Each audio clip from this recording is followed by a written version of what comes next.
Godina Qellem Wallaggaa aanaa Daallee Waabaraa keessatti hidhamtoonni siyaasaa mana hidhaa keessatti waggoota oliif dararamaa jiraachuun dhaga'ame. Jaaliraan gameessaa guutuu gabaasa kana akka taanutti isiniif dhiyeessiti.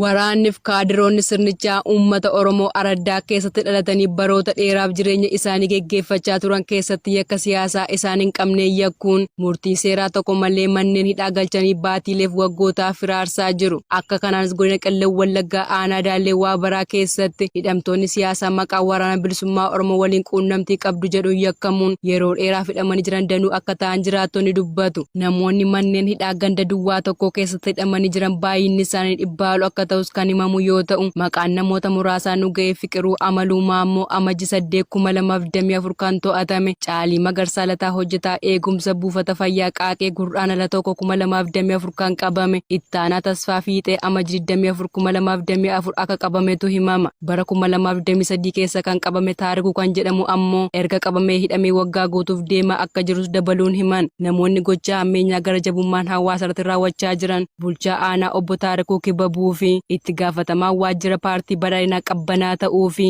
jarreen kanaan guyyuu namoonni manneen hidhaatti guramaa akka jiranis beekameera. Lixa Wallaggaa ona Qilxukaarraa keessatti namoonni nagaan humnoota faashistii Impaayera Itoophiyaan butamaa jiraachuun dhaga'ame.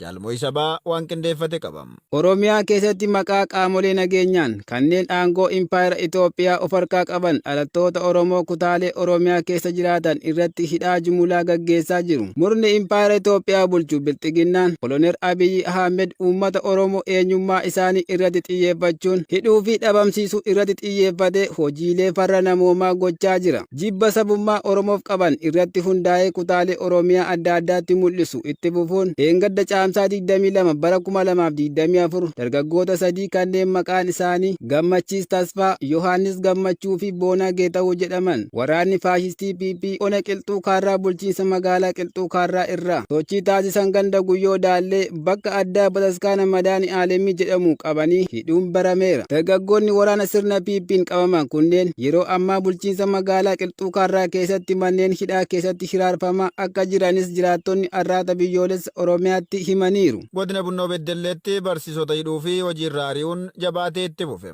Dabalata isaaf Jaalbooree Addunyaa. Barsiisaan miindaa xiqqaan aarsaa barbaachisuun dabaasee baddaa fi gammoojjii keessa osoo haala mijataa hin filanne sammuu dhalootaa qaruun duula doofummaa balleessuu geggeessuu irratti nuffii tokko malee hojjeta. Qooda badhaasaa fi kaffaltii olaanaan isaaf kennamuu malu Oromiyaa godinaalee adda addaarraa hidhamee, reebamee, arrabsamee, ajjeefamee, saamamee, hojiirraa dhorkamee obsaan hawaasa tajaajiluun dararaa hamaa dhamdhamaa jira. Beelaa fi wangeen waxalamee osoo rakkoolee isa mudataniif harkaan kennin ifaajji guddaa dhaloota lafaa dhufoof hojjetaa oola. Haaluma kanaan godina Bunnoo Beddellee aanaalee hundatti dararaa hamaan barsiisota irra gahaa jiraachuu ibsuun aanaa Daaboo aanaatti kaadiroonni murna maafiyaa PP waraana itti erguun yeroo adda addaatti barsiisota hidhaa fi doorsisaan iraarsaa kan jiran ta'uu kan himan barsiisonni kana duras aanaa kanatti barsiisonni hedduun kan ajjeefaman ta'uu fi barsiisota aanaa kana barsiisan hunda doorsisa irratti jabeessuu maddeen himan. Mana barumsaa sadarkaa tokkoffaa ifa Baasxoree irraa hidhata waboo qabdu jechuun barsiisaa maqaan isaa Lataa Oljirraa Bayyaan jedhamu